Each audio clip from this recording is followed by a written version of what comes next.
단돈 4천만 원. 세계 최강미 해군이 수조원을 쏟아붓고도 끝내 풀지 못했던 난제가 고작 그랜저 한 대 값의 한국산 로켓 한 방에 허무하게 해결되었습니다. 미국은 돈이 안 된다며 포기했던 기술을 한국이 집요한 도끼로 완성해내자 상황은 180도 뒤집혔습니다. 오만했던 미국의 자존심은 산산조각 났고 그 콧대 높던 미 국방부는 결국 한국 앞에 줄을 서야만 했습니다. 도대체 한국에 무엇이 이 불가능한 기적을 만들어냈을까요? 전 세계를 경악시킨 통쾌한 반전 드라마, 그 가슴 벅찬 진실을 지금 공개합니다. 쾅! 두꺼운 결제판이 마호가니 원목 테이블 위로 내동댕이 쳐졌습니다. 그 둔탁한 소리가 펜타곤 제3전략회의실의 무거운 침묵을 단숨에 찢어발겼죠. 에어컨이 윙윙거리는 소리조차 들리지 않을 만큼 차가운 정적 속에서 저는 눈앞에 서 있는 동양인 엔지니어를 향해 천천히 아주 또박또박 내뱉었습니다. 미스터 김, 제 말이 어렵습니까? 놓으라고 했습니다. 제 손가락은 그가 가져온 두툼한 제안서를 가리키고 있었는데 솔직히 말하면 손끝이 닿는 것조차 불쾌하더군요. 겉표지에는 촌스러운 글씨체로 로거라는 프로젝트명이 적혀 있었고 종이 귀퉁이는 닳아서 보풀이 일어 있었습니다. 마치 그 문서 자체가 녀석들의 처지를 대변하는 것 같아 헛웃음이 나오더군요. 여긴 미 합중국 국방부입니다. 세계 최고의 예산을 주무르는 곳이란 말입니다.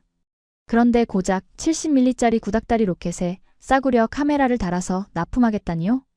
우리가 무슨 할인마트 재고 처리반인 줄 아십니까? 제 말이 끝나기가 무섭게 제 옆자리에 앉아있던 방산기업 비사의 이사 스미스가 킬킬거리며 거들었습니다. 그는 입에 물고 있던 시가를 비벼 끄지도 않은 채 연기를 뿜어대며 비아냥거리더군요. 이보세요, 한국 친구들. 전쟁은 말이야, 폼이 나야 하는 거야. 레이저가 번쩍거리고 위성이 좌표를 찍어주는 그런 비싼 맛이 있어야 의회에서 예산을 준다고. 당신네들이 가져온 뭐였지? 비공? 이름부터 촌스럽기 짝이 없네. 로켓에 돋보기를 단다고 그게 미사일이 됩니까? 어린애들 장난감도 아니고 원. 스미스 이사의 모욕적인 언사에도 한국 측 대표는 미동조차 하지 않았습니다. 그의 낡은 양복 소매 끝에는 검은 기름때가 희미하게 묻어 있었고 안경 너머의 눈동자는 마치 깊은 우물처럼 고요했으니까요. 저는 그 침묵이 못 견디게 거슬렸습니다. 감히 우리의 자본과 기술력을 앞에 두고 저런 태연한 표정을 짓다니. 이건 오만이거나 아니면 주제 파악을 못하는 무지함이 분명했습니다. 사실 저도 알고는 있었습니다. 우리가 당면한 문제가 꽤 골치 아프다는 것을요. 최근 중동이나 해상에서 적들이 사용하는 전술이 바뀌고 있었거든요. 예전처럼 거대한 군함을 끌고 나오는 게 아니라 기관총이나 자폭 드론을 실은 조그만 고속보트 수십 척이 떼거리에 덤벼드는 이른바 수험 전술 말입니다. 문제는 가성비였습니다. 우리 이지스함에 실린 미사일들은 한 발에 수십억 원을 호가하는 명품들입니다. 그런데 적들의 보트는 고작해야 몇천만 원짜리 깡통 배들이죠. 파리를 잡겠다고 최고급 엽총을 쏘아댈 수는 없는 노릇 아니겠습니까? 그래서 우리는 싸고 효율적인 대안이 필요했고 그 틈새를 노려 한국이 공동 개발을 제안해온 겁니다. 하지만 말입니다. 제 자존심이 허락하지 않았습니다. 메이드 인 코리아 따위가 미 해군의 주력 무기체계에 들어온다. 천부당 만부당한 소리죠. 저는 차갑게 식은 커피를 한 모금 들이키며 쐐기를 박듯 마지막 통보를 날렸습니다. 들어보세요. 당신들이 주장하는 그 비냉각 적외선 탐색기 기술 우리 미국 연구소에서도 실패했습니다. 열을 추적해서 스스로 날아간다고요? 그게 이론처럼 쉬웠으면 로키드 마틴이 벌써 만들었겠죠. 우리 기술진도 포기한 걸 당신들이 해내겠다고 우기는 건 솔직히 말해 사기 아니면 망상입니다. 저는 자리에서 일어나며 경멸 어린 시선으로 그들을 내려다봤습니다. 예산 삭감입니다. 오늘부로 이 프로젝트에서 미국 정부는 손을 뗍니다. 지원금도 기술 공유도 없습니다. 이 쓰레기 같은 도면 챙겨서 당장 나가주세요. 내 점심시간 방해하지 말고. 그 순간 한국인 대표의 눈빛이 찰나의 순간 번뜩였습니다. 마치 어둠 속에서 짐승의 눈이 빛나는 것처럼 서늘한 기운이었죠. 하지만 그는 여전히 아무런 대꾸도 하지 않았습니다. 그저 천천히 아주 정중하게 고개를 한번 숙이더니 제가 바닥에 내팽개친 제안서를 주워들더군요. 구겨진 종이 끝을 손바닥으로 조심스럽게 펴는 그 손가락 마디마디가 굵고 거칠었습니다. 그들은 군말 없이 회의실 문을 열고 나갔습니다. 닫히는 문틈 사이로 그들의 뒷모습이 보였습니다. 어깨는 처져 있었지만 발걸음만큼은 이상할 정도로 단호했죠. 쳇, 끈질긴 녀석들이군. 주제를 알았으면 다시는 얼씬도 하지 말아야지. 저는 넥타이를 느슨하게 풀며 소파에 몸을 던졌습니다. 스미스 이사가 다가와 제 어깨를 두드리며 껄껄 웃더군요. 잘했어, 친구. 골치 아픈 놈들 잘 털어냈네.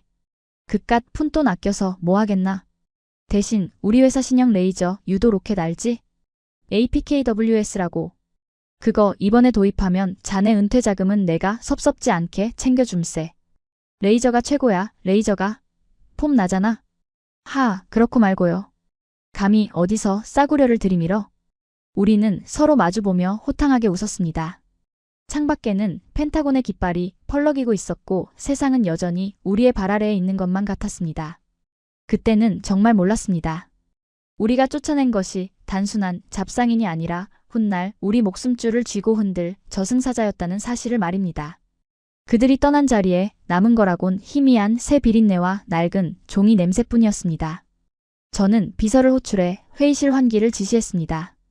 그 냄새가 왠지 모르게 불길하게 느껴져서 견딜 수가 없었거든요. 마치 폭풍우가 몰아치기 직전에 바다 냄새 같았다고나 할까요? 하지만 저는 곧 그 느낌을 지워버렸습니다. 미국이 못하는 걸 한국이 해낼 리가 없으니까요. 그건 물리학적으로 아니 자본주의적으로 불가능한 일이었습니다. 그렇게 시간은 흘렀고 우리는 그날의 결정을 까맣게 잊고 살았습니다. 적어도 그 안개가 몰려오기 전까지는 말입니다. 그 안개는 단순한 기상현상이 아니었습니다. 마치 신이 인간의 오만함을 시험하기 위해 바다 위에 깔아놓은 거대한 흰색 커튼과도 같았으니까요. 제 기억 속의 시간은 쏜살같이 흘러 어느새 저는 하와이 림팩 훈련의 현장, 미 해군 강습 상륙함의 통제실에 서 있었습니다. 창밖은 온통 희뿌연 해무로 뒤덮여 불과 100m 앞의 파도조차 분간하기 힘들 정도였습니다. 습기를 머금은 공기는 끈적거렸고 통제실 안의 긴장감은 당겨진 활시위처럼 팽팽했습니다. 하지만 저는 그때까지만 해도 여유를 부리고 있었죠. 왜냐하면 그날의 주인공은 바로 우리 미국이 자랑하는 최첨단 유도무기 APKWS였기 때문입니다. 걱정 마십시오, 국장님. 이깟 안개쯤이야 우리 레이저 기술 앞에선 아무것도 아닙니다. 위성이 보고 있고 레이더가 찍어주는데 뭐가 문제겠습니까? 옆에 있던 스미스 이사는 여전히 자신만만했습니다. 그의 회사인 V사가 만든 그 로켓은 한 발에 수억 원을 호가하는 말 그대로 돈으로 바른 명품이었으니까요. 저는 고개를 끄덕이며 모니터 화면을 주시했습니다.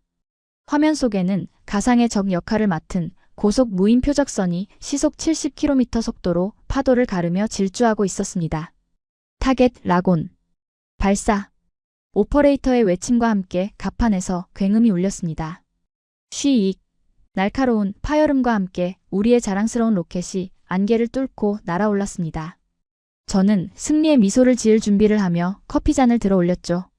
그 로켓이 정확히 표적을 타격하고 거대한 물기둥을 만들어내는 그 짜릿한 순간을 기대하면서 말입니다. 그런데 말입니다. 모니터 화면에 뜬 결과는 제 예상을 보기 좋게 배신했습니다. 미스. 표적 상실. 반복합니다. 표적 상실. 통제실 스피커에서 다급한 비명이 터져나왔습니다. 로켓은 표적 근처에도 가지 못하고 엉뚱한 바다에 처박혀버렸습니다. 물기둥은 솟아올랐지만 표적선은 보란듯이 유유히 파도를 타고 도망치고 있더군요. 순식간에 통제실 안의 공기가 얼어붙었습니다. 저는 들고 있던 커피잔이 덜덜 떨리는 것을 느끼며 스미스 이사를 돌아봤습니다. 이게 어떻게 된 겁니까? 백발백중이라면서요? 스미스 이사의 얼굴은 이미 사색이 되어 있었습니다. 그는 당황한 기색을 감추려 헛기침을 해대더니 억울하다는 듯 소리치더군요. 이건 불가항력입니다. 국장님도 보시지 않았습니까? 저 지독한 안개 말입니다. 공기 중에 수분 입자가 너무 많아서 레이저가 산란된 겁니다. 레이저 포인트가 표적에 맺히질 않는데 미사일이 무슨 수로 찾아갑니까? 이건 신이 와도 못 맞춥니다. 기가 막히더군요. 수조원의 개발비를 쏟아붓고 최첨단이라며 떠들썩하게 홍보했던 무기가 고작 바다 안개 때문에 무용지물이 되다니요. 그렇다면 적들이 안개 끼는 날에만 골라서 쳐들어오면 우리는 손가락만 빨고 있어야 한다는 겁니까? 치밀어 오르는 분노를 억누르며 제가 쏘아붙이려는 찰나 통제관의 무전이 다시 울렸습니다. 다음 순서 준비. 대한민국 팀 발사 위치로 이동합니다. 순간 저는 귀를 의심했습니다. 대한민국? 10여 년 전 제가 펜타곤 회의실에서 문전박대했던 그들이 아직도 포기하지 않고 여기까지 왔단 말입니까? 저는 본능적으로 창가로 다가가 쌍안경을 집어들었습니다. 안개 너머 희미하게 보이는 텍스트론사의 무인 수상정 위에 무언가 낯선 장비가 실려 있는 게 보이더군요. 그건 참으로 초라한 행색이었습니다. 우리 미군의 장비들이 매끈하고 거대한 근육질의 보디빌더 같다면 한국팀의 발사대는 마치 시골 농부가 트럭 뒤에 싣고 다니는 낡은 농기구처럼 투박해 보였습니다. 저걸로 뭘 하겠다는 거지? 우리 레이저도 실패한 이 마당에 쌍안경에 초점을 맞추자 갑판 위에서 분주하게 움직이는 사람들의 모습이 들어왔습니다. 그리고 저는 숨을 멈췄습니다. 낯이 익은 얼굴. 네, 분명했습니다. 10년 전 제 앞에서 고개를 숙이고 나갔던 그 한국인 엔지니어였습니다. 그는 늙어 있었습니다. 검은 머리보다 흰 머리가 더 많아졌고 구부정한 등은 그간의 고단함을 말해주는 듯했죠. 하지만 그의 눈빛만은 여전히 아니 예전보다 더 섬뜩할 정도로 차분하게 빛나고 있더군요. 주위의 미군들이 날씨 때문에 훈련 취소해야 하는 거 아니냐 저런 장난감으로 뭘 하겠냐며 수군거리는 소리가 들렸지만 그는 마치 진공 상태에 있는 사람처럼 묵묵히 미사일의 눈을 닫고 또 닫고 있었습니다. 그의 손에는 흔한 태블릿 PC 하나 없었습니다. 그저 낡은 노트북 한 대와 복잡하게 얽힌 전선 뭉치가 전부였죠. 그 모습이 어찌나 애처롭던지 옆에 있던 스미스 이사가 킬킬거리며 조롱을 시작했습니다. 보세요, 국장님. 저 꼴 좀 보십시오. 적외선 센서? 하, 레이저보다 훨씬 민감한 게 적외선입니다. 이 안개 속에선 열감지도 안 될 텐데 저 친구들 지금 맨 땅에 헤딩하러 나온 겁니다. 괜히 망신만 당하고 짐 싸서 가게 생겼군요. 팝콘이나 가져오라고 할까요? 그의 말이 맞을지도 모릅니다. 아니, 이성적으로 생각하면 맞아야 했습니다. 세계 최고의 기술력을 가진 미국이 실패한 환경에서 예산도 부족하고 기술도 떨어진다고 평가받는 한국이 성공할 확률은 0에 수렴했으니까요. 하지만 말입니다. 이상하게도 저는 그 자리에서 눈을 뗄 수가 없었습니다. 가슴 한구석에서 알 수 없는 불안감이 스멀스멀 피어올랐거든요. 그 불안감의 정체는 무엇이었을까요? 아마도 그것은 혹시나 하는 의구심이었을 겁니다. 만약 정말 만약에라도 저들이 성공한다면 내가 10년 전에 찢어버린 그 결정이 내 인생 최악의 실수가 된다면? 아니요, 제가 직접 보겠습니다. 저는 스미스의 만류를 뿌리치고 통제실 문을 박차고 나갔습니다. 에어컨 바람이 나오는 안락한 의자가 아니라 짠내 나는 바닷바람이 부는 갑판 난간으로 향했죠. 내 눈으로 직접 확인하고 싶었습니다. 저들의 실패를. 저 조잡한 로켓이 허공을 가르다 바다에 처박히는 꼴을 확인해야만 10년 전 나의 판단이 틀리지 않았음을 증명할 수 있을 것 같았으니까요. 갑판으로 나오자 습한 해무가 제 얼굴을 때렸습니다. 시야는 더욱 나빠져 있었고 파도는 점점 거세지고 있었습니다. 악조건이란 악조건은 다 갖춘 최악의 상황. 저 멀리 한국팀의 발사대가 천천히 아주 천천히 포문을 여는 게 보였습니다. 저는 난간을 꽉 움켜쥐었습니다. 손마디가 하얗게 질릴 정도로 힘이 들어갔죠. 그래, 어디 한번 해봐라. 기적 따위는 없다는 걸 보여줘. 심장이 터질 듯이 쿵쾅거렸습니다. 그것은 기대감이었을까요? 아니면 두려움이었을까요? 어느 쪽이든 상관없었습니다. 이제 곧 승패는 갈릴 테니까요. 한국 엔지니어가 손을 들어 올렸습니다. 그리고 짧고 굵은 구호가 안개를 뚫고 들려왔습니다. 발사. 그 순간 제 인생에서 가장 긴 1초가 시작되었습니다. 그 1초는 굉음이 아니라 날카로운 파열음으로 시작되었습니다. 쉬익. 마치 독사가 덤불 속에서 먹잇감을 향해 튀어나가듯 낡은 트럭 위 발사관에서 70mm 로켓이 붉은 꼬리를 끌며 튀어나갔습니다. 덩치가 산만한 우리 미군의 미사일들이 묵직하게 우르릉거리며 땅을 울리는 것과는 전혀 다른 소름 끼칠 정도로 가볍고 날렵한 비행이었죠. 로켓은 순식간에 저 짙은 해무 속으로 빨려 들어갔습니다. 시야에서 사라지는데 걸린 시간은 불과 0.5초. 그 뒤로는 오직 하얀 안개 벽만이 넘실거릴 뿐 아무것도 보이지 않았습니다. 저것 보십시오. 그냥 허공에 쏘아 올린 폭죽 아닙니까? 옆에 있던 스미스 이사가 배를 잡고 웃더군요. 그의 말대로 육안으로는 로켓이 어디로 갔는지 바다에 처박혔는지조차 확인할 길이 없었습니다.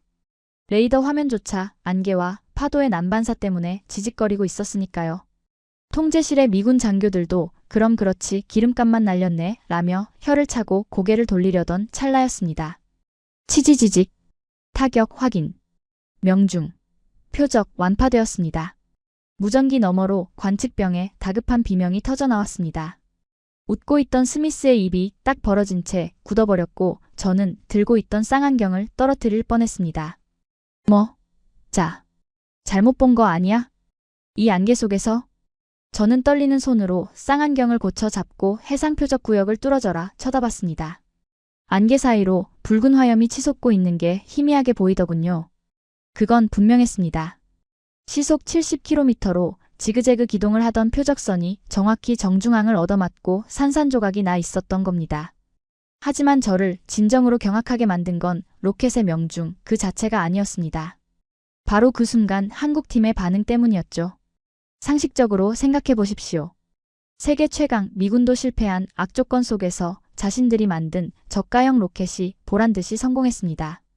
그렇다면 환호성을 지르거나 모자를 집어던지며 서로 얼싸안고 춤이라도 춰야 정상 아니겠습니까? 스미스 이사 같았으면 벌써 샴페인을 터뜨리고 전 세계 언론에 전화를 돌렸을 겁니다. 그런데 말입니다. 제가 쌍안경으로 확인한 그들의 모습은 기이할 정도로 고요했습니다. 데이터 확인했습니다. 오차 범위 0.3m 이내. 다음 발사 시퀀스 입력합니다. 한국팀의 리더로 보이는 그 중년의 엔지니어는 표적선이 불타오르는 광경을 쳐다보지도 않더군요. 그는 마치 저녁 메뉴를 고르는 사람처럼 무심한 표정으로 무릎 위에 올려둔 투박한 군용 노트북 키보드만 두드리고 있었습니다. 그의 곁에선 젊은 연구원들도 마찬가지였습니다. 그들은 흥분은커녕 오히려 더 차갑게 가라앉은 눈으로 모니터의 수치만 체크하고 있었습니다. 그 순간 제 등골로 서늘한 소름이 쫙 끼치더군요. 저들은 이게 기적이 아니라는 걸 알고 있었어. 그제야 깨달았습니다. 저들에게 이 성공은 운이 좋아서 얻어걸린 로또가 아니라 수만 번의 실패와 데이터를 통해 이미 검증된 확정된 미래였던 겁니다. 우리가 화려한 레이저쇼에 취해 샴페인을 마실 때 저들은 기름때 묻은 작업복을 입고 이 지독한 안개 속을 뚫을 방정식을 풀고 있었던 것이죠. 저도 모르게 마른 침을 삼켰습니다. 우리의 최첨단 통제실은 패닉에 빠져 센서 오류다. 다시 확인해라. 라며 고함을 지르고 난장판이 되어가는데 정작 낡은 트럭 위에 앉은 저들은 마치 거대한 기계의 부품처럼 한치의 오차도 없이 다음 발사를 준비하고 있었습니다. 그 대비가 너무나도 극명해서 저는 수치심마저 느껴지더군요. 세계 최강이라는 미 해군의 최신의 이지스함 통제실보다 저 초라한 트럭 위가 훨씬 더 프로페셔널한 전장처럼 보였으니까요. 국장님, 이건 말도 안 됩니다. 저 친구들이 쓴 기술 우리가 10년 전에 폐기한 비냉각 적외선 방식입니다. 그 싸구려 기술로 어떻게 이런 정밀도가 나옵니까? 스미스 이사가 제 팔을 잡아 흔들며 억울하다는 듯 소리쳤습니다. 그의 얼굴은 불그락푸르락해져 있었고 눈동자는 흔들리고 있었습니다. 자신의 밥줄이 끊길지도 모른다는 공포가 엄습한 거겠죠. 하지만 저는 그의 손을 매몰차게 뿌리쳤습니다. 더 이상 그의 변명이 귀에 들어오지 않았습니다. 제 시선은 오직 한국 엔지니어의 손끝에 고정되어 있었습니다. 그가 다시 손을 들었습니다. 이번엔 한 발이 아니었습니다. 다표적 동시 교전 모드. 발사. 그의 나직한 한국말이 바람을 타고 제 귓가에 들리는 듯 했습니다. 이번엔 두 발의 로켓이 동시에 발사관을 떠났습니다. 그리고 그 로켓들은 안개 속에서 춤을 추듯 갈라지더니 서로 다른 방향으로 도망치던 두 척의 표적선을 향해 마치 살아있는 생물처럼 궤적을 꺾어 날아갔습니다. 이건 단순한 무기가 아니었습니다. 우리가 돈으로 처바른 멍청한 미사일과는 차원이 다른 한국인들의 집요한 도끼가 만들어낸 영리한 사냥개였습니다. 저는 주머니 속에서 떨리는 손으로 담배를 꺼내 물었지만 라이터를 켤 생각조차 하지 못했습니다. 제 눈앞에서 벌어지고 있는 이 믿기 힘든 광경을 단 1초도 놓치고 싶지 않았거든요. 그때까지도 저는 몰랐습니다. 이 놀라움은 앞으로 닥쳐올 거대한 공포에 비하면 그저 예고편에 불과했다는 사실을 말입니다. 쾅! 쾅! 제 눈앞에서 벌어진 일은 현실이라기보다는 차라리 잘 연출된 공포영화의 한 장면 같았습니다. 안개 속으로 사라졌던 두 발의 로켓이 정확히 3초 뒤 서로 다른 방향으로 도주하던 표적선 두 척을 동시에 타격했습니다. 단순히 맞춘 게 아니었습니다. 마치 굶주린 상어가 물범을 낚아채듯 로켓은 파도 위를 스치듯 낮게 깔려 날아가다가 표적의 헐수선을 정확히 뚫고 들어가 내부에서 폭발해버렸습니다. 충격파가 통제실 유리창을 때렸고 제 손에 들려있던 담배는 바닥으로 떨어졌습니다. 스미스 이사는 입을 딱 벌린 채 마치 유령이라도 본 사람처럼 창문에 얼굴을 바짝 들이대고 있더군요. 이건 말도 안 돼. 센서 오류야. 저게 어떻게 가능해? 레이더 유도도 없이? 그의 비명 섞인 외침이 정적을 깼습니다. 하지만 저는 그의 말을 무시하고 떨리는 다리를 이끌고 메인 콘솔 모니터 앞으로 다가갔습니다. 화면에는 한국팀의 로켓이 보내온 실시간 원격 측정 데이터가 붉은색 그래프로 춤을 추고 있었습니다. 저는 그 데이터를 보는 순간 뒤통수를 망치로 얻어맞은 듯한 충격을 받았습니다. 거기엔 제가 지난 30년 동안 군 생활을 하면서 단 한 번도 보지 못한 기이할 정도로 완벽한 살인 알고리즘이 적혀 있었으니까요. 국장님, 이것 좀 보십시오. 이 데이터 조작된 거 아닙니까? 통제관이 창백해진 얼굴로 저를 불렀습니다. 저는 그가 가리키는 수치들을 하나하나 뜯어보기 시작했습니다. 그리고 그 숫자들이 가리키는 진실을 마주하는 순간 저는 온몸의 피가 차갑게 식는 것을 느꼈습니다. 데이터 1, 표적 탐지 시간 0.02초. 보통의 적외선 센서가 열원을 탐지하고 라곤을 꺼는 데는 최소 23초가 걸립니다. 그런데 한국의 이 낡은 로켓은 발사관을 떠나자마자 0.02초 만에 안개 속에 숨은 표적을 찾아냈습니다. 이건 기계적인 속도가 아니었습니다. 마치 로켓 자체가 지능을 가지고 어디를 봐야 적이 있는지 미리 알고 있는 듯한 속도였습니다. 데이터 2, 명중 오차 15cm. 이건 더 충격적이었습니다. 바다는 멈춰있는 땅이 아닙니다. 파도는 2m 높이로 일렁이고 표적선은 시속 70km로 날뛰고 있었습니다. 그런데 타격점의 오차가 고작 15cm? 이건 배를 맞춘 게 아니라 배 위에 있는 선장실 창문을 골라서 뚫었다는 뜻입니다. 이건 사기야. 그래, 사기라고. 스미스 이사가 씩씩거리며 제 어깨를 잡아채더군요. 그의 눈은 핏발이 서 있었고 땀으로 범벅이 되어 있었습니다. 국장, 정신 차려요. 저 한국 놈들이 꼼수를 쓴 겁니다. 미리 표적선에 GPS 발신기를 심어놨거나 몰래 레이더를 쓰고 있는 게 분명해요. 그렇지 않고서야 저 싸구려 적외선 센서로 이 안개를 뚫는다는 게 말이 됩니까? 우리 회사 최신형 레이저 시커도 못하는 걸 저 70년대 고물 트럭이 해냈다고요? 당장 조사해요. 훈련 중지시켜. 그의 주장은 처절할 정도로 논리적이었습니다. 아니, 논리적이어야만 했습니다. 그래야 자신의 회사가 만든 수조 원짜리 무기가 쓰레기가 아니라는 걸 증명할 수 있으니까요. 저도 순간 흔들렸습니다. 그래, 뭔가 트릭이 있을 거야. 그렇지 않고서야 이 압도적인 격차를 설명할 방법이 없어. 통제관 한국팀의 주파수 대역 확인해. 혹시 외부에서 레이더 지원을 받고 있나? 제 지시에 통제관들이 미친 듯이 키보드를 두드렸습니다. 전자전 장비가 한국팀의 모든 신호를 샅샅이 뒤졌습니다. 만약 그들이 몰래 레이더를 쓰고 있다면 강력한 전파 신호가 잡혀야 정상이었습니다. 1분 뒤 통제관이 떨리는 목소리로 보고를 올렸습니다. 신호가 없습니다. 뭐? 다시 확인해. 그럴 리가 없어. 정말입니다, 국장님. 외부 데이터 링크, GPS 보정 신호. 아무것도 없습니다. 저 로켓들은 발사된 직후부터 외부와 통신을 완전히 끊었습니다. 오로지 로켓 자체에 내장된 눈으로만 날아가고 있습니다. 발사 후 망각. 말로는 수없이 들었던 단어지만 그것이 완벽하게 구현된 현장을 목격하는 건 공포 그 자체였습니다. 쏘고 나면 끝. 유도할 필요도 신경 쓸 필요도 없이 로켓이 알아서 적을 찾아 죽인다. 그것도 이 지독한 안개 속에서 말입니다. 그때였습니다. 모니터를 보던 분석관 한 명이 비명을 질렀습니다. 국장님, 마지막 발사입니다. 그런데 표적이 없습니다. 화면을 보니 정말이더군요. 한국팀에게 할당된 표적선 5척은 이미 모조리 격침되어 바닷속으로 사라진 상태였습니다.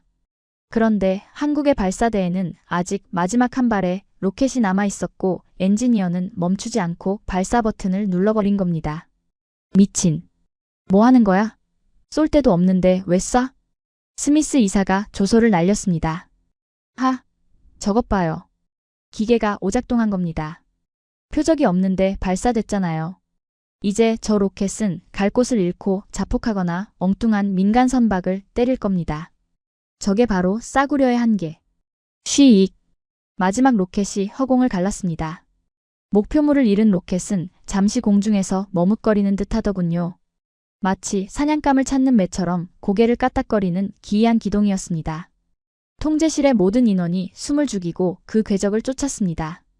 갈 곳 없는 화살은 어디로 향할 것인가? 그런데 그 순간 로켓이 갑자기 수직으로 급강하를 시작했습니다. 그곳은 이미 첫 번째 로켓에 맞아 산산조각이 난 표적선의 잔해들이 둥둥 떠다니는 곳이었습니다. 설마. 제 입에서 신음이 터져나왔습니다. 로켓은 바다 위에 떠 있는 1m 남짓한 표적선의 파편을 향해 꽂혔습니다. 쾅! 물기둥과 함께 파편조차 가루가 되어 사라졌습니다. 통제실에는 무거운 침묵만이 감돌았습니다. 에어컨 소리조차 들리지 않는 완벽한 정적. 그 누구도 입을 열지 못했습니다. 표적이 없으면 표적의 시체라도 찾아서 확인 사살을 해버리는 저 집요함. 저건 기술이 아니라 차라리 저주에 가까웠습니다. 저는 천천히 고개를 돌려 스미스 이사를 바라봤습니다. 방금 전까지 오작동이라며 비웃던 그의 얼굴은 이제 공포로 하얗게 질려 있었습니다. 그는 믿을 수 없다는 듯 자신의 태블릿 PC와 창밖을 번갈아 보며 중얼거리더군요. 이게 4천만 원짜리라고? 말도 안 돼. 우리 미사일은 2억이 넘는데? 센서 가격만 해도 저 로켓값보다 비싼데? 어떻게 저게 더 정확해? 그는 패닉에 빠져 있었습니다. 단순히 자존심 문제가 아니었습니다.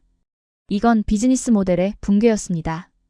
100% 명중률을 가진 4천만 원짜리 무기가 시장에 나온다면 2억 원짜리인데 명중률 50%도 안 되는 자신의 무기는 설 자리가 없어지니까요.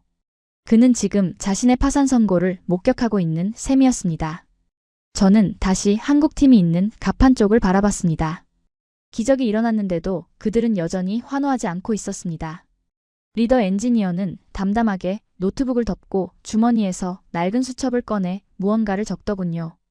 망원경으로 그 수첩을 확대한 저는 그곳에 적힌 한글을 희미하게나마 읽을 수 있었습니다. 비궁 FCT 6차 테스트 완료.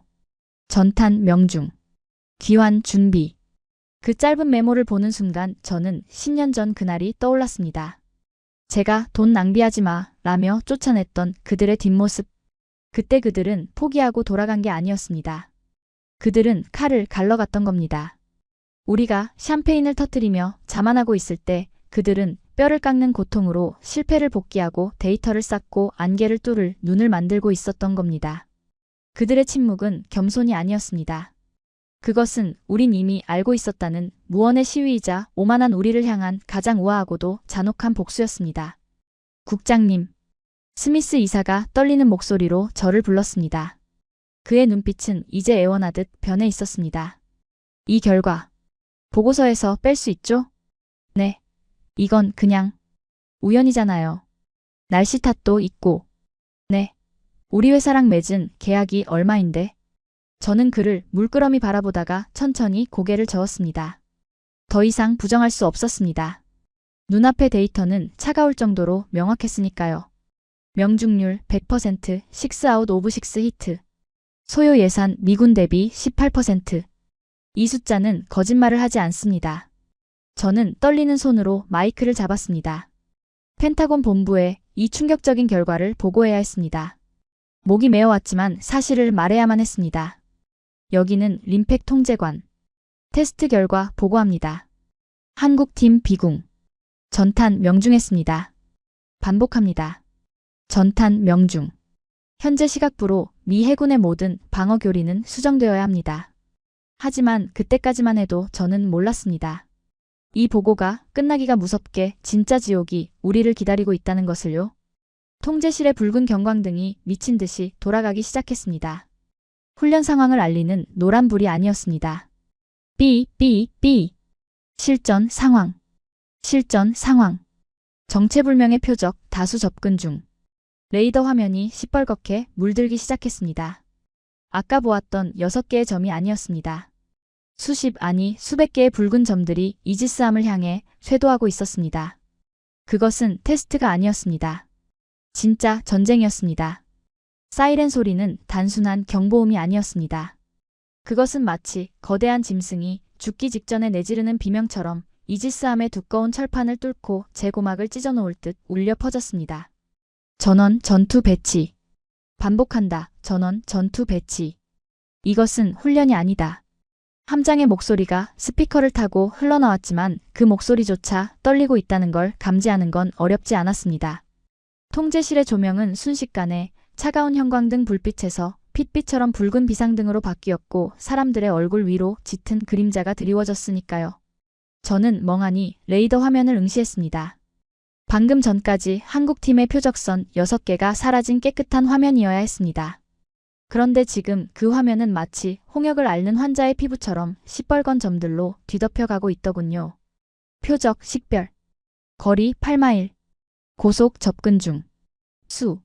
숫자가 너무 많습니다. 50, 아니 70척 이상입니다. 레이더 관제병의 비명이 터졌습니다. 그 붉은 점들은 일반적인 군함이 아니었습니다. 정규군의 진영도 예의도 없었습니다.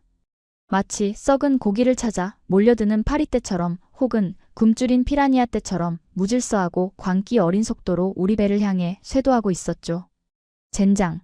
저게 다 뭐야? 이 훈련구역에 민간 어선이 들어온 거 아니야? 스미스 이사가 제 팔을 붙잡고 흔들며 소리쳤습니다. 그의 얼굴은 공포로 하얗게 질려 있었지만 여전히 현실을 부정하고 싶은 눈치였습니다. 하지만 저는 본능적으로 알 수 있었습니다.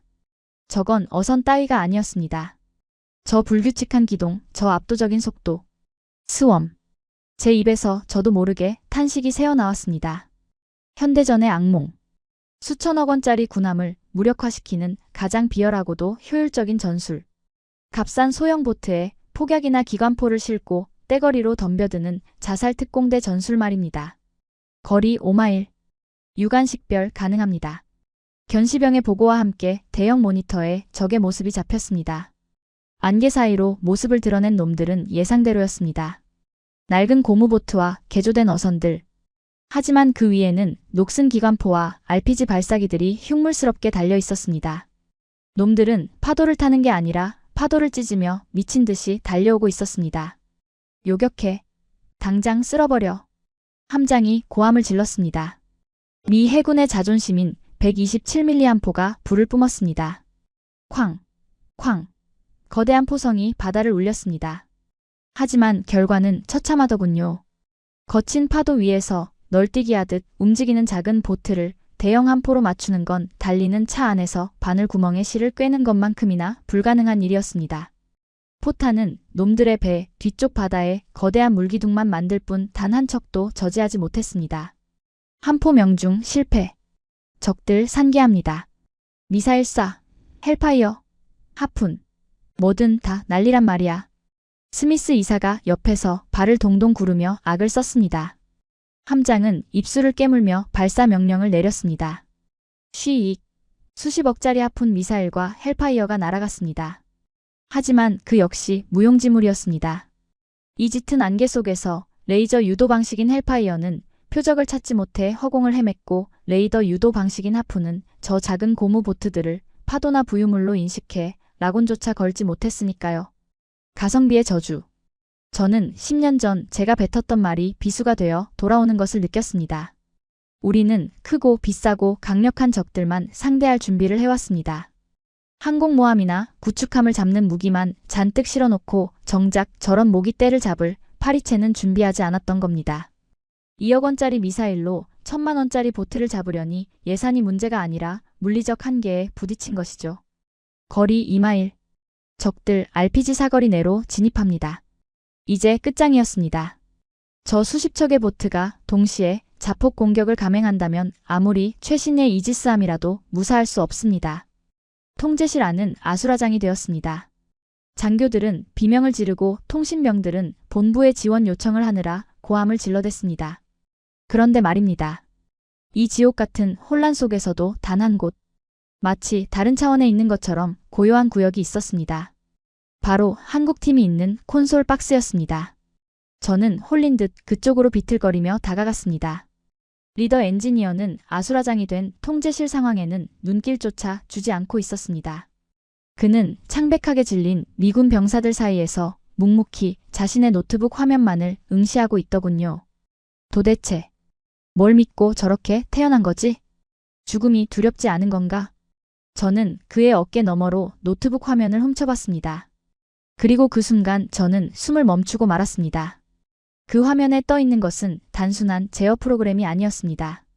그것은 제가 평생 군사 기밀을 다루면서도 한 번도 보지 못한 소름 끼치도록 정교한 학살의 알고리즘이었습니다.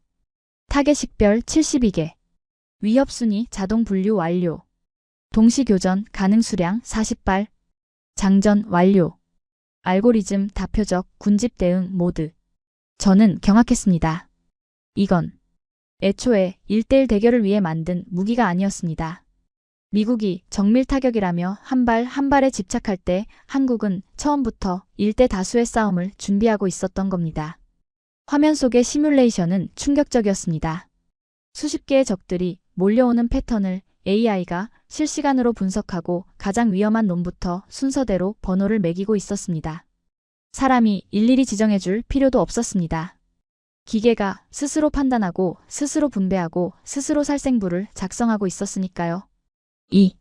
이게 뭡니까? 제 목소리는 떨리고 있었습니다. 엔지니어는 그제야 저를 쳐다보더군요. 안경 너머의 눈빛은 건조하기 짝이 없었습니다. 북한 때문입니다. 그의 대답은 짧고 간결했습니다. 그들은 공기부양정 수백 척을 한꺼번에 보냅니다. 우리는 돈이 없어서 비싼 미사일을 많이 못 만듭니다. 그래서 한 번에 다 잡아야 했습니다. 놓치면 우리 가족이 죽으니까요. 그 짧은 한마디에 저는 머리를 쇠망치로 얻어맞은 듯 했습니다. 그렇군요. 우리 미국에게 전쟁은 비즈니스이자 원정 경기였지만 저들에게 전쟁은 생존이자 홈 경기였던 겁니다. 우리가 돈이 안 된다며 버린 그 기술은 저들에겐 죽느냐 사느냐를 가르는 유일한 동아줄이었기에 그들은 10년 동안 이토록 처절하게 칼을 갈아왔던 겁니다. 스웜 로직, 떼거리를 잡는 기술은 천재성이 아니라 공포가 만들어낸 발명품이었습니다. 하지만 감탄할 시간조차 없었습니다. 갑자기 배가 크게 휘청거렸습니다. 쾅! 귀를 찢는 폭발음과 함께 통제실 바닥이 솟구쳐 올랐습니다. 선체 외벽에 첫 번째 자폭 보트가 충돌한 겁니다. 경보음은 이제 비명처럼 변했고 천장에서 먼지와 파편이 우수수 쏟아졌습니다. 피격, 우현 3번 격실 피격, 침수 발생, 아비규환. 말 그대로 지옥이었습니다. 저는 바닥에 나뒹굴며 책상을 붙잡고 일어서려 했습니다. 그런데 그때 누군가 제 멱살을 거칠게 잡아챘습니다. 스미스 이사였습니다. 방금 전까지 오만하게 굴던 그는 온데간데 없고 살기 위해 발버둥치는 추악한 짐승만이 남아있더군요. 그는 헬멧도 쓰지 않은 채 비상탈출구 쪽으로 저를 질질 끌고 가며 소리쳤습니다. 이봐, 국장. 다 당신 탓이야. 알지? 당신이 저 재수 없는 한국 놈들을 데려와서 부정탄 거라고. 내 레이저 무기가 실패한 것도 적들이 몰려온 것도 다 당신 책임이야. 난 살아야겠어. 난 여기서 죽을 사람이 아니라고. 그는 저를 희생양으로 삼으려 하고 있었습니다. 자신의 무기가 실패했다는 사실을 덮기 위해 이 모든 상황을 저와 한국팀의 탓으로 돌리고 혼자 도망치려는 속셈이었죠. 그는 저를 통제실 구석으로 밀쳐버리고는 함장에게 달려가 고래고래 소리를 질렀습니다. 함장, 퇴함 명령 내려. 배 버리고 탈출해. 저 한국 놈들 장비 때문에 레이더가 먹통이 돼서 공격당한 거라고 보고서 쓰면 돼. 어서. 역겨웠습니다. 수백 명의 병사들이 죽어가는 이 순간에도 자신의 안위와 회사의 주가 방어만을 생각하는 저 작자가 바로 10년 전 제가 손을 잡았던 파트너였다는 사실이 죽고 싶을 만큼 수치스러웠습니다. 적들의 보트는 이제 300m 앞까지 다가왔습니다. 추가 폭발음이 들려오고 배는 점점 기울어지기 시작했습니다.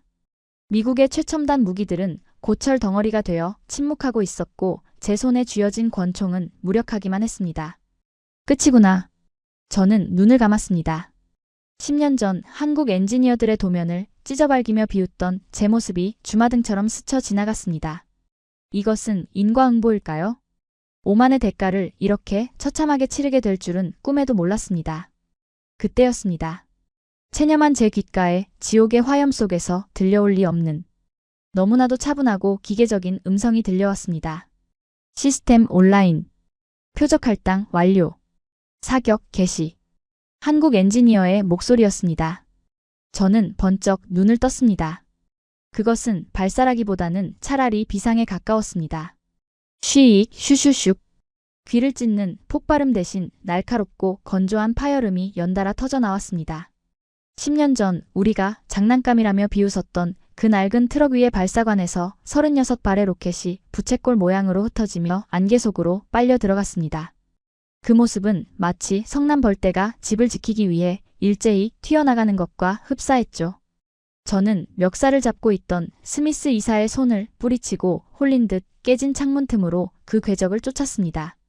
보통의 미사일이라면 거대한 화염을 뿜으며 직선으로 날아갔겠지만 이 녀석들은 달랐습니다. 놈들은 발사되자마자 허공에서 기이한 춤을 추듯 궤도를 꺾더니 제각기 다른 목표물을 향해 독립적으로 흩어졌습니다. 누가 조종하는 것도 아니었습니다. 레이더가 유도해주는 것도 아니었죠. 그저 로켓 앞부분에 달린 주먹만한 적외선 탐색기 하나에 의지해 놈들은 스스로 살기를 띠고 적들을 찾아 나섰습니다. 쾅! 쾅! 퍼버벅! 그리고 정확히 5초 뒤 바다 위에서 불꽃놀이가 시작되었습니다. 300m 전방까지 쇄도해 오던 적의 선두 고속정들이 동시다발적으로 폭발했습니다. 빗나가는 법이 없더군요. 파도가 3m 넘게 치는 악천후 속에서도 로켓들은 마치 자석에 이끌리듯 적 함정의 엔진룸이나 조타실 같은 급소를 정확히 파고들었습니다. 특히 소름 끼쳤던 건 놈들의 회피기동 무시 능력이었습니다. 적들이 미사일을 피하려 갈지자로 배를 꺾어대면 한국의 로켓 역시 똑같이 갈지자로 꺾으며 끝까지 쫓아가 기어이 들이받았습니다. 그것은 기계적인 추적이 아니라 마치 사냥감이 숨통이 끊어질 때까지 목덜미를 놓지 않는 맹수의 집요함 그 자체였습니다. 저게 뭐야? 다 죽었어? 스미스 이사가 멍청한 표정으로 중얼거렸습니다. 그의 말이 맞았습니다. 단 15초. 우리 배를 침몰시키기 위해 달려들던 50여 척의 자폭 보트 떼거리가 불과 15초 만에 모조리 불타는 고철 덩어리가 되어 바다 위에 둥둥 떠다니고 있었습니다. 압도적인 침묵. 방금 전까지 아비규환이었던 이지스함의 통제실에는 이제 타닥타닥 타들어가는 전선 불꽃 소리와 거친 숨소리만이 남았습니다. 함장도 장교들도 그리고 저도 눈앞의 현실을 내가 받아들이지 못해 정지해버린 겁니다. 수조원을 쏟아부은 미국의 최첨단 방어 시스템이 무력화된 그 자리에서 고작 4천만 원짜리 로켓들이 100%의 명중률로 상황을 종료시켰으니까요. 상황. 종료. 잔존적 세력 없음. 아군 피해. 경미함. 레이더 관제병에 떨리는 보고가 정적을 깼습니다. 그제야 함장이 와 하고 함성을 질렀고 병사들이 서로 얼싸안으며 환호했습니다. 살았다. 우리가 살았어. 라는 외침이 통제실을 가득 메웠죠. 하지만 저는 환호할 수 없었습니다. 오히려 가슴 한구석이 묵직하게 내려앉는 기분이 들었기 때문입니다. 저는 비틀거리는 걸음으로 한국팀의 콘솔 박스로 향했습니다. 고맙다는 인사를 하려던 게 아니었습니다. 확인하고 싶었습니다. 도대체 어떤 괴물들이기에 이 지옥 같은 상황에서도 눈 하나 깜짝 안 하고 이런 기적을 만들어냈는지 말입니다. 그들은 구석진 곳에 있었습니다. 환호하는 미군들과 달리 한국 엔지니어들은 여전히 장비 앞을 지키고 있더군요. 가까이 다가가서 본 그들의 모습은 제 예상과는 너무나 달랐습니다. 저는 그들이 냉철한 AI 로봇 같을 거라고 생각했습니다. 하지만 그건 저의 오만이자 착각이었습니다. 김 부장님. 끝난 겁니까? 막내로 보이는 젊은 연구원이 물었습니다. 리더인 김 부장은 그제야 쓰고 있던 헤드셋을 벗어 책상 위에 올려놓더군요. 그리고 저는 보았습니다. 그의 귀에서 붉은 피가 흘러나와 목덜미를 적시고 있는 것을요. 폭발 충격으로 고막이 터졌거나 극심한 압력 차이 때문이었겠죠. 하지만 그는 아픈 내색조차 없이 떨리는 손으로 주머니에서 손수건을 꺼내 피를 쓱 닦아냈습니다. 아직 아니야. 데이터 백업부터 해. 센서 과열됐는지 확인하고. 그의 목소리는 갈라져 있었지만 단호했습니다.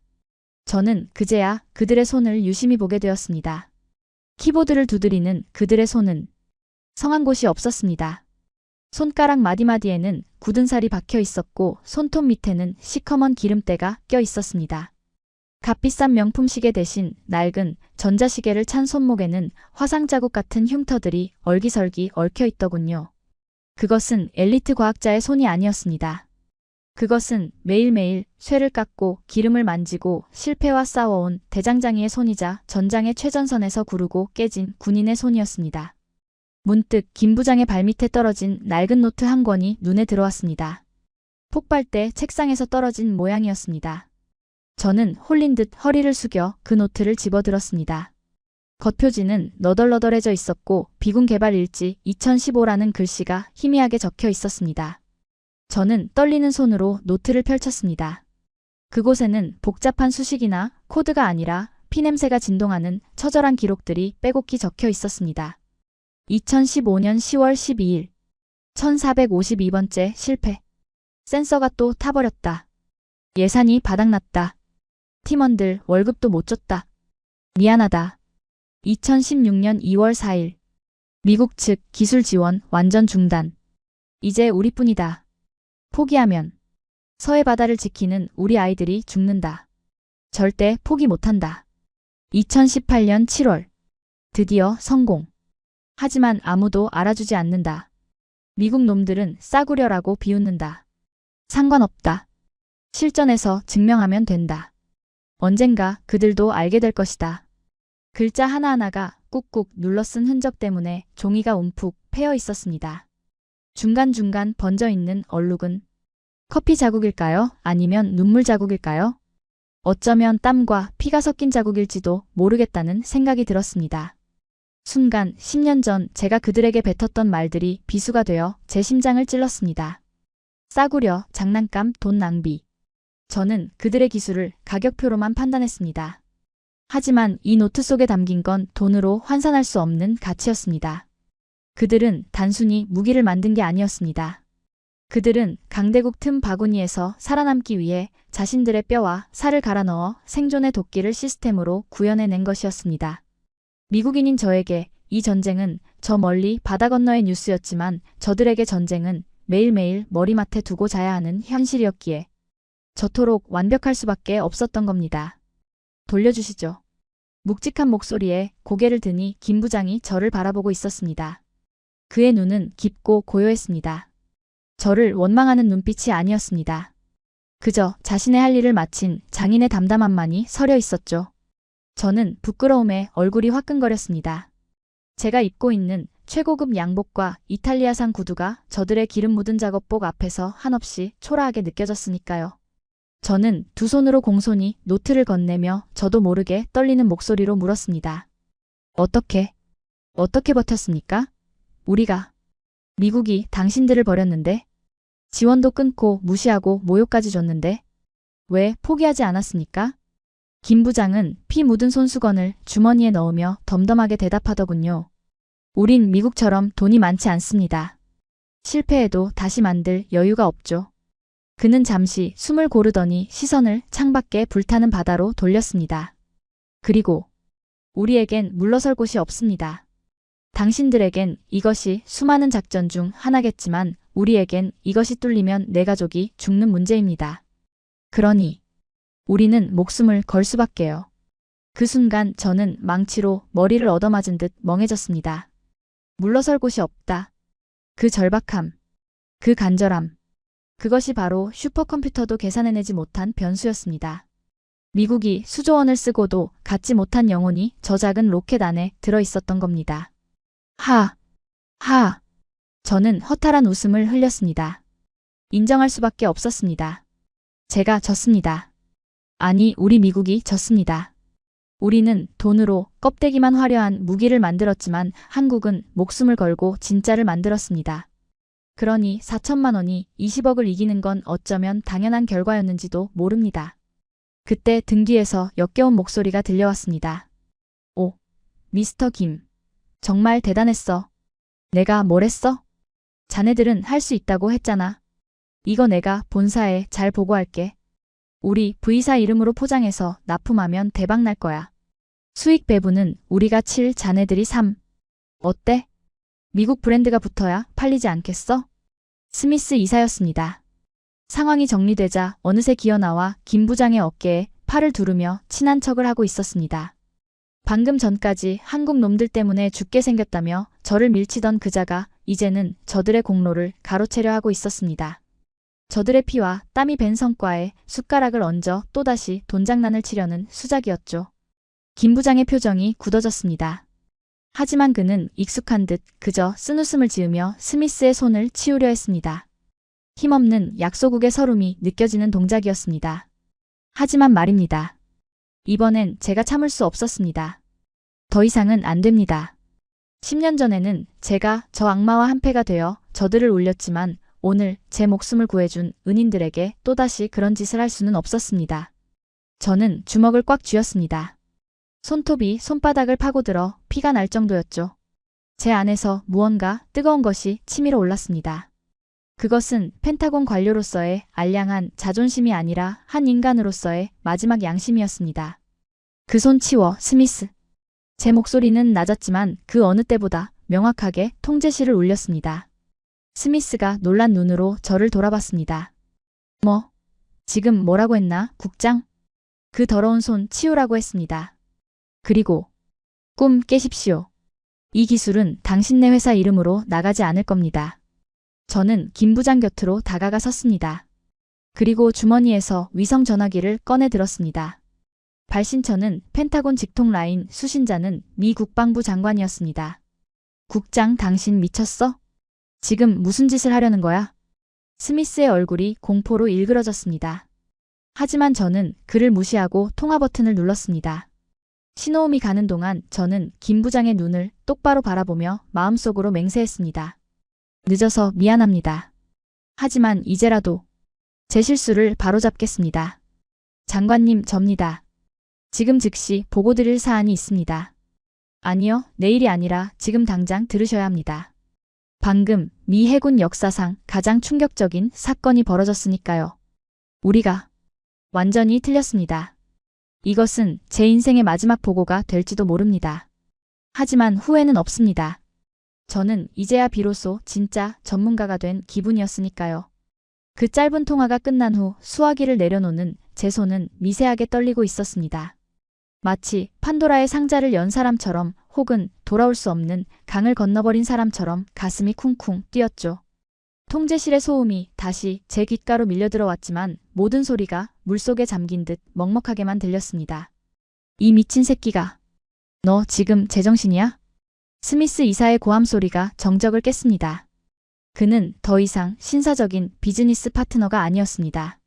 불그락푸르락해진 얼굴로 제 멱살을 잡고 흔드는 그는 자신의 밥그릇을 뺏긴 탐욕스러운 맹수 그 자체였으니까요. 국방장관한테 직보를 해? 감히 니까지 깨? 내가 누군지 알아? 우리 V사가 매년 의회에 뿌리는 로비 자금이 얼마인지 아냐고. 너 이 바닥에서 매장당하고 싶어? 연금도 못 받고 길거리에 나 앉게 해줄까? 그의 협박은 빈말이 아니었습니다. 저는 알고 있었습니다. 펜타곤과 방산 카르텔의 유착 관계가 얼마나 깊고 끈끈한지를요. 그들은 마음만 먹으면 일개국장 하나쯤은 소리 소문 없이 바보로 만들거나 영원히 업계에서 추방할 수 있는 권력을 쥐고 있었습니다. 평소에 저였다면 아마 그 자리에서 무릎 꿇고 빌었을 겁니다. 제 안락한 노후와 명예를 위해서 말입니다. 하지만 말입니다. 이상하게도 두렵지 않더군요. 오히려 그의 악에 바친 목소리가 들리면 들릴수록 제 머릿속은 차갑게 식어갔습니다. 저는 천천히, 아주 천천히 제 멱살을 잡은 그의 손목을 쳐냈습니다. 그리고 주머니 속에 넣어두었던 김 부장의 낡은 노트를 꺼내 마치 방패처럼 가슴에 품었습니다. 그 얇고 너덜너덜한 공책이 수천억 원의 자본을 등에 업은 스미스보다 훨씬 더 무겁고 거대하게 느껴졌기 때문입니다. 스미스, 당신 말이 맞아. 난 매장당할 수도 있겠지. 저는 쓴웃음을 지으며 그를 똑바로 응시했습니다. 하지만 적어도 쪽팔리게 살지는 않을 거야. 방금 전 우리 병사 300명이 죽을 뻔했어. 당신네 회사가 만든 그 비싼 쓰레기들 때문에 말이야.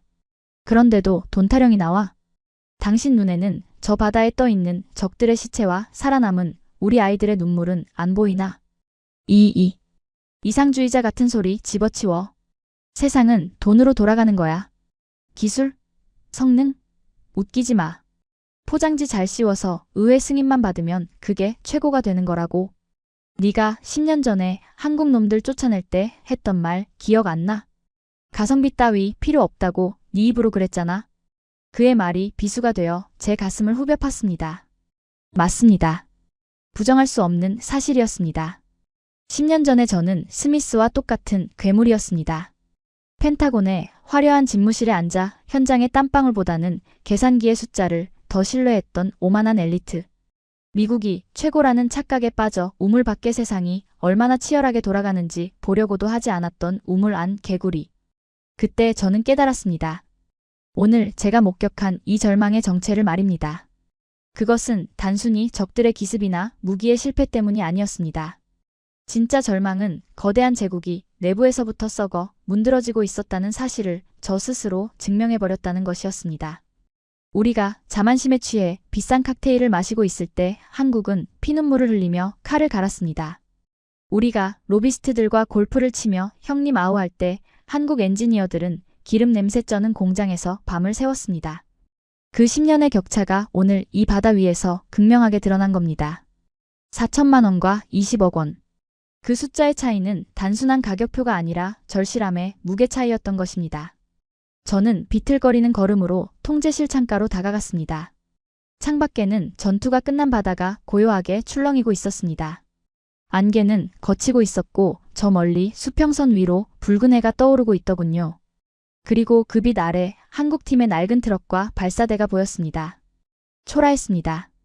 옆에 정박한 미군의 거대한 헬기나 첨단 장비들에 비하면 정말이지 볼품없을 정도로 작고 낡았습니다. 하지만 제 눈에는 그 어떤 항공모함보다 더 위대해 보였습니다. 나는 평생 무엇을 위해 일해온 걸까? 허탈감이 밀려왔습니다. 세계 최강이라는 미 국방부의 명함, 두둑한 연봉, 사람들의 존경. 그 모든 것이 모래성처럼 무너져 내리는 기분이었습니다. 저는 그저 거대한 시스템의 부속품이자 스미스 같은 장사꾼들의 배를 불려주는 허수아비에 불과했던 겁니다. 김 부장. 저는 나지막히 그의 이름을 불렀습니다. 갑판 위에서 김 부장은 여전히 묵묵히 뒷정리를 하고 있었습니다. 승리의 기쁨에 도취되어 인터뷰를 준비하는 것도 미군들에게 자랑을 늘어놓는 것도 아니었습니다. 그는 그저 사용한 로켓에 빈 탄피를 회수하고 장비에 묻은 바닷물을 닦아내고 있었습니다. 마치 내일 또다시 전장에 나가야 하는 사람처럼. 그 모습을 보는 순간 제 안에서 무언가가 울컥하고 치솟았습니다. 부끄러움. 그리고 경외감. 저들은 알고 있었던 겁니다. 무기란 누군가를 죽이기 위한 도구가 아니라 지키기 위한 최후의 수단이라는 것을요.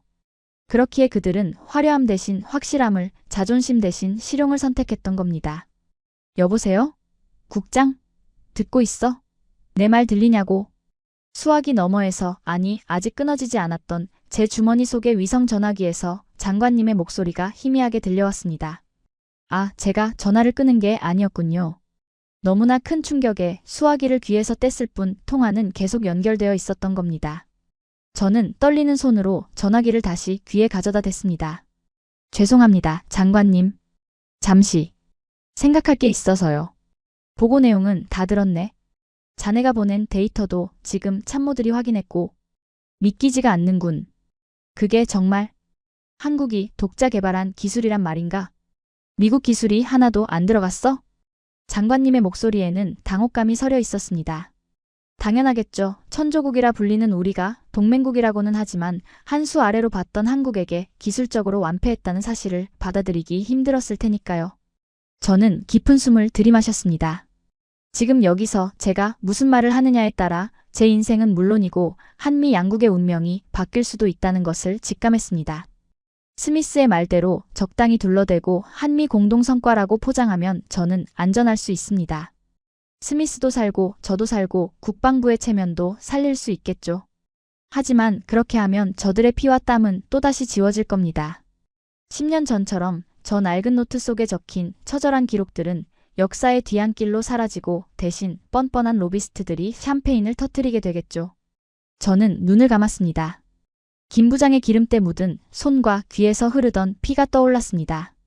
그리고 결심했습니다. 더 이상 우물 안 개구리로 살지 않겠다고. 비록 제가 펜타곤에서 쫓겨나는 한이 있어도 진실만큼은 지켜야겠다고 말입니다. 장관님, 정정하겠습니다. 제 목소리는 더 이상 떨리지 않았습니다. 이것은 미국의 기술이 아닙니다. 우리가 10년 전에 돈이 안 된다고 내다버린 쓰레기를 한국이 주워다가 보석으로 만든 겁니다. 100% 한국의 기술이고 한국의 땀이며 한국의 승리입니다. 수화기 너머로 침묵이 흘렀습니다. 옆에서 엿듣던 스미스의 얼굴이 사색이 되어 무너져 내리는 게 곁눈질로 보였습니다. 그리고 한 가지 더 말씀드릴 게 있습니다. 저는 쐐기를 박았습니다. 지금 당장 한국에 특사단을 보내십시오. 그리고 정중하게 아주 정중하게 고개를 숙이고 부탁하십시오. 그 기술을 우리에게 팔아달라고 말입니다. 만약 자존심 때문에 머뭇거린다면 장담컨대 5년 안에 미 해군의 절반은 저값싼 보트 떼거리에 수장될 겁니다. 이건 제 명예가 아니라 미 합중국의 생존이 걸린 문제입니다. 자네 지금 그 말이 무슨 뜻인지 알고 하는 건가? 네, 알고 있습니다. 옷을 벗으라면 벗겠습니다. 하지만 장관님 제발 이번만은 돈이 아니라 실력을 선택해 주십시오. 그래야 우리 아이들이 삽니다. 긴 침묵 끝에 장관님의 한숨소리가 들려왔습니다. 알겠네. 자네 보고서 토시 하나 바꾸지 말고 그대로 올려. 그리고 한국 대표단 지금 어디 있나? 제 옆에 있습니다. 바꿔줘. 내가 직접 사과하고 감사를 표해야겠네. 통화가 끝나는 순간 저는 온몸에 힘이 빠져 주저앉을 뻔했습니다. 등 뒤에서 스미스가 너 정말 끝이야. 내가 가만 안 둘 거야. 라고 악을 쓰며 경비병들에게 끌려나가고 있었지만 그 소리는 이제 저 멀리 들리는 개 짖는 소리처럼 하찮게 느껴졌습니다. 저는 비틀거리는 다리를 이끌고 다시 갑판으로 나갔습니다. 아침 햇살이 비추는 그곳에서 김 부장이 짐을 챙기고 있었습니다. 저는 그에게 다가가 전화기를 내밀었습니다. 김 부장님, 미 국방장관입니다. 그는 의아한 표정으로 저를 쳐다봤습니다. 저는 빙그레 웃어 보였습니다. 아마 10년 만에 처음으로 그에게 짓는 진짜 미소였을 겁니다. 당신들이 이겼습니다. 완벽하제요. 그가 전화기를 받아드는 모습을 보며 저는 난간에 기대어 하늘을 올려다봤습니다. 하와이의 푸른 하늘이 유난히 시리게 느껴지더군요. 이제 저는 펜타곤으로 돌아가면 짐을 싸야 할지도 모릅니다. 청문회에 불려다니며 조리돌림을 당할 수도 있겠죠. 하지만 후회는 없었습니다. 적어도 오늘 밤 저는 두 다리 뻗고 잘 수 있을 테니까요.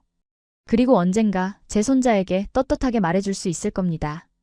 할아버지가 젊었을 때 가장 큰 실수를 했지만 그래도 마지막 순간에는 진짜 영웅들의 손을 놓지 않았다고 말입니다. 바람이 불어왔습니다. 그 바람 속에서 한국 엔지니어들의 땀냄새와 화약냄새가 섞여 코끝을 스쳤습니다. 그것은 세상에서 가장 정직하고 가장 강력한 승리의 향기였습니다. 그 승리의 향기는 일주일 뒤 워싱턴의 차가운 공기로 바뀌어 있었습니다. 증인 일어서세요. 레이번 하원 의사당 청문회장. 수백 개의 카메라 플래시가 터지며 제 시야를 하얗게 멀게 만들었습니다.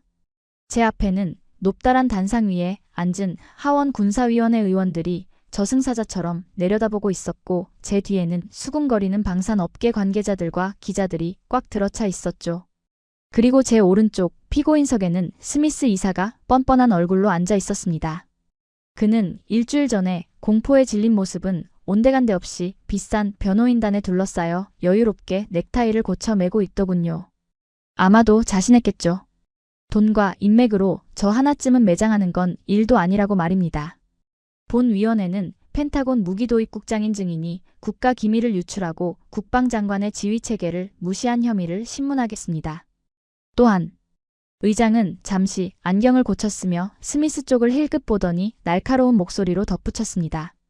증인이 동맹국인 한국의 특정 업체와 결탁하여 미국의 자랑스러운 방산기업 V사의 기술을 폄하하고 계약을 방해했다는 의혹에 대해서도 말입니다. 예상했던 시나리오였습니다. 스미스는 저를 매국노로 자신을 애국자로 포장해 놓았더군요. 방청석에서 야유가 터져나왔습니다. 배신자 한국 스파이 라는 고함이 제 등 뒤에 꽂혔습니다. 하지만 저는 흔들리지 않았습니다. 제 양복 안주머니에는 김 부장이 준 그 낡은 피 묻은 노트가 심장처럼 뛰고 있었으니까요. 존경하는 의장님. 스미스 측 변호사가 먼저 마이크를 잡았습니다. 이 사건의 본질은 간단합니다. 한국산 무기인 비궁은 검증되지 않은 저가형 장비입니다. 반면 우리 V사의 APKWS는 수십 년간 미군이 사용해온 신뢰의 상징이죠. 증인은 개인적인 감정으로 우방국에 검증되지 않은 무기를 도입하려 했고 이는 미군 장병들의 생명을 담보로 한 위험한 도박이었습니다. 그의 말이 끝나자마자 스미스가 억울하다는 듯 눈물을 훔치는 신용을 하더군요. 정말이지 역겨운 연기력이었습니다. 의원들은 고개를 끄덕이며 동조했습니다. 분위기는 완전히 저에게 불리하게 돌아가고 있었습니다. 증인 반론 있습니까? 의장의 차가운 질문에 저는 천천히 자리에서 일어났습니다. 마이크 앞에 서자 위잉 하는 하울링 소리가 났습니다. 저는 숨을 깊게 들이마시고 스미스를 정면으로 응시했습니다. 변호인께서는 신뢰와 검증을 말씀하셨습니다. 제 목소리는 낮았지만 청문회장의 구석구석까지 명확하게 파고들었습니다. 그렇다면 묻겠습니다. 지난주 림팩 훈련 당시 V사의 로켓이 해무 때문에 명중률 0%를 기록했을 때 그 신뢰는 어디에 있었습니까? 이에 있습니다. 그건 천재지변이었습니다. 변호사가 벌떡 일어나 소리쳤지만 저는 말을 멈추지 않았습니다. 천재지변요? 그렇다면 한국의 로켓은 신의 가호라도 받아서 100% 명중했단 말입니까? 아닙니다. 그건 기술력의 차이였습니다.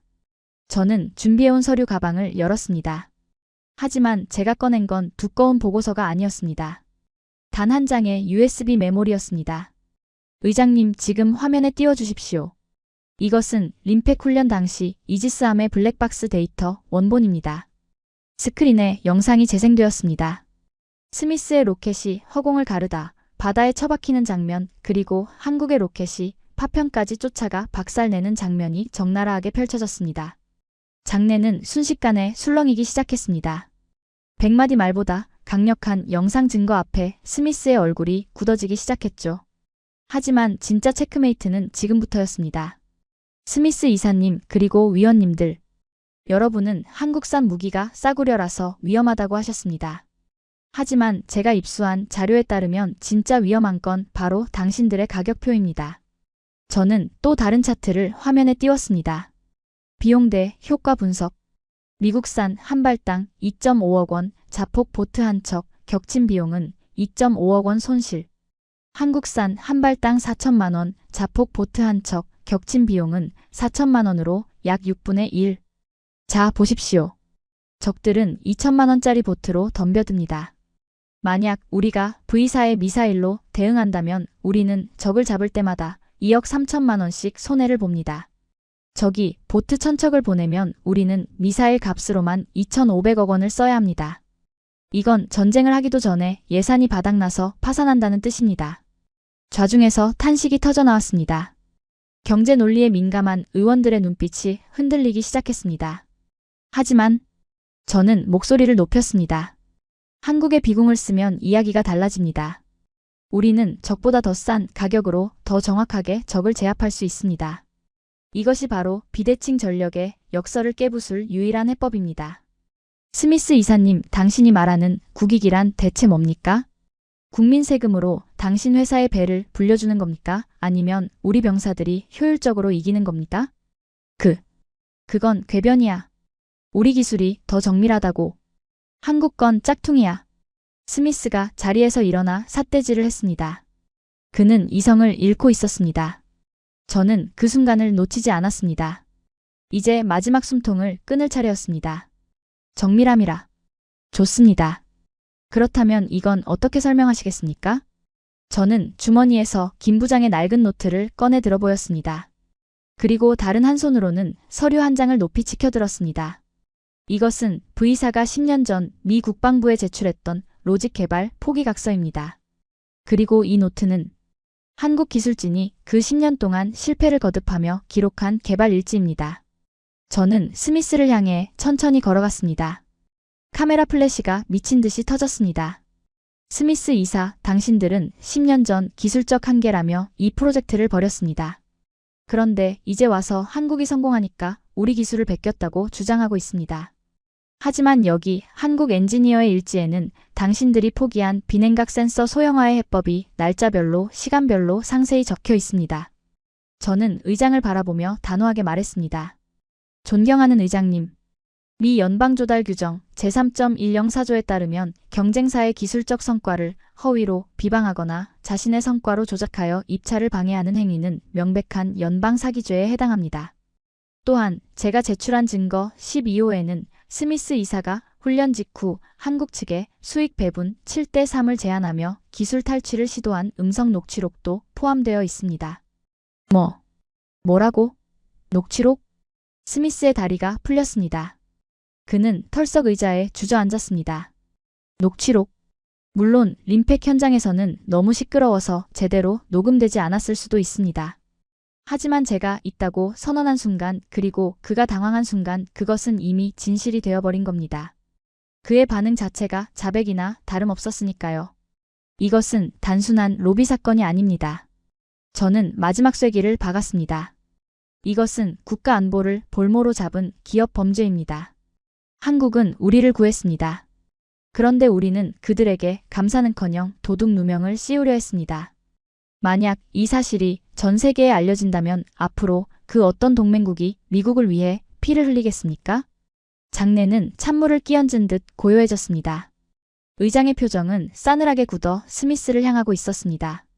방청석의 기자들은 미친 듯이 타자기를 두드리고 있었고 야유를 보내던 사람들은 입을 다물었습니다. 의장님, 저는 제 경력을 걸고 말씀드립니다. 저는 노트를 가슴에 품고 가장 진심 어린 목소리로 호소했습니다. 미국의 자존심은 최고를 주장하는 것이 아니라 최고를 인정하는 용기에서 나온다고 배웠습니다. 지금 우리가 해야 할 일은 한국을 비난하는 것이 아니라 그들의 손을 잡고 생존의 파트너가 되는 것입니다. 이상입니다. 땅, 땅, 땅. 의사봉 소리가 청문회장을 울렸습니다. 그 소리는 스미스에게는 사형 선고였고 저에게는 해방의 종소리였습니다. 본위원회는 V사의 입찰 자격을 즉시 정지하며 스미스 이사에 대한 연방 수사를 의뢰합니다. 또한 국방부는 한국 정부와 즉각적인 비공 도입 협상을 시작하십시오. 안 돼. 이건 모함이야. 내가 누군지 알아? 스미스가 경비원들에게 끌려나가며 발악했지만 아무도 그를 쳐다보지 않았습니다. 모든 카메라는 저 그리고 제가 든 낡은 노트를 비추고 있었습니다. 저는 깊은 숨을 내쉬며 단상에서 내려왔습니다. 다리가 후들거렸지만 기분만은 날아갈 듯 상쾌했습니다.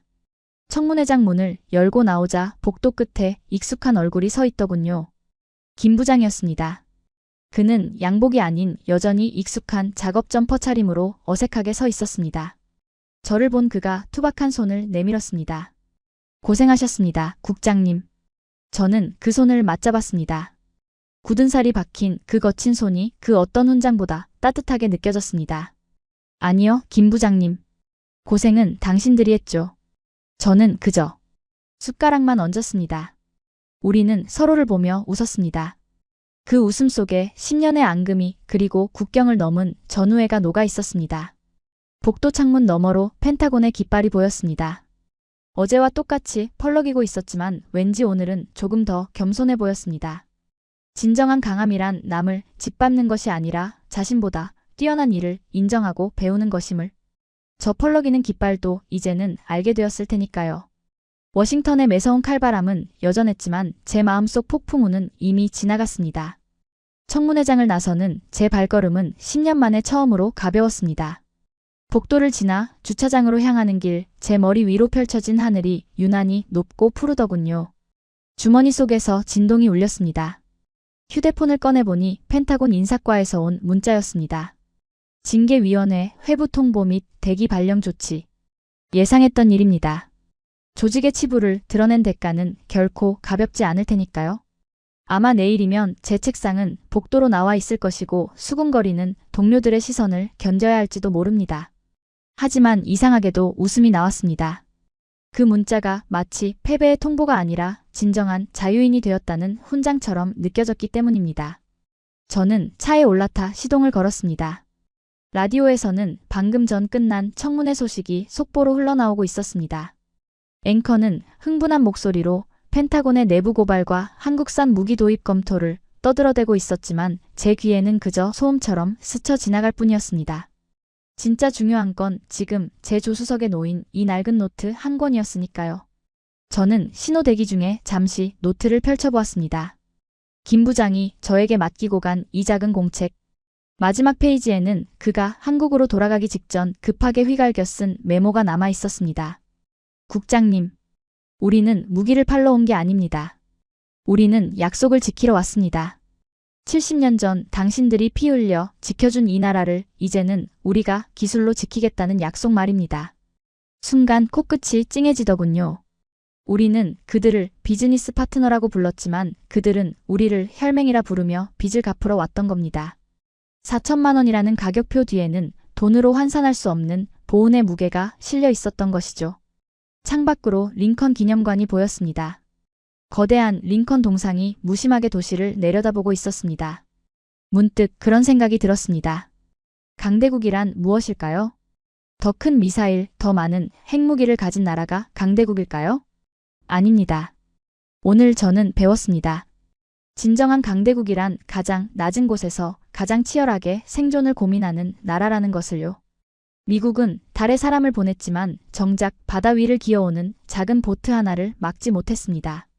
하지만 한국은 달에 갈 돈도 시간도 없었기에 대신 바다를 지킬 가장 날카로운 창을 깎고 또 깎았습니다. 그 처절한 결핍이 만들어낸 기적 앞에서 풍요로움에 젖어있던 우리는 고개를 숙일 수밖에 없었습니다. 저는 엑셀을 밟았습니다. 내일 무슨 일이 일어날지는 모릅니다. 스미스 같은 자들이 또다시 저를 공격할 수도 있겠죠. 하지만 두렵지 않습니다. 제게는 이제 확실한 믿음이 생겼으니까요. 진실은 덮을 수 없고 실력은 속일 수 없으며 무엇보다 진심을 담은 기술은 반드시 승리한다는 믿음 말입니다. 지금 이 순간 태평양 건너 한국은 새벽이겠군요. 아마 김 부장과 그의 팀원들은 지금쯤 다시 기름때 묻은 작업복을 입고 또 다른 불가능에 도전하고 있을 겁니다. 그들의 연구실 불빛이 꺼지지 않는 한 자유진영의 바다는 그 어느 때보다 안전할 것입니다. 저는 핸들을 꽉 쥐며 혼자 중얼거렸습니다. 고맙습니다, 코리아. 그리고 미안했습니다. 이것은 제 인생에서 가장 늦었지만 가장 솔직한 고백이었습니다. 워싱턴의 노을이 붉게 타오르고 있었습니다. 마치 그날 밤 바다 위에서 보았던 한국 로켓의 붉은 꼬리표처럼 강렬하고도 아름답게 말입니다. 여러분, 오늘 이야기 어떠셨습니까? 미국이 돈이 안 된다며 버린 기술을 주워다가 10년의 도끼로 갈고 닦아 결국 그 미국을 구원해낸 대한민국 엔지니어들의 이야기. 이것은 단순한 국뽕이 아니라 지금 이 순간에도 보이지 않는 곳에서 피땀 흘리는 우리 기술자들의 위대한 승전보였습니다. 강대국의 자존심마저 꺾어버린 4천만 원의 기적. 우리는 돈이 없지 가오가 없는 게 아니었습니다. 오늘 영상이 가슴 뜨거우셨다면 구독과 좋아요 부탁드립니다. 저는 더 짜릿한 대한민국 승리의 역사로 다시 찾아오겠습니다.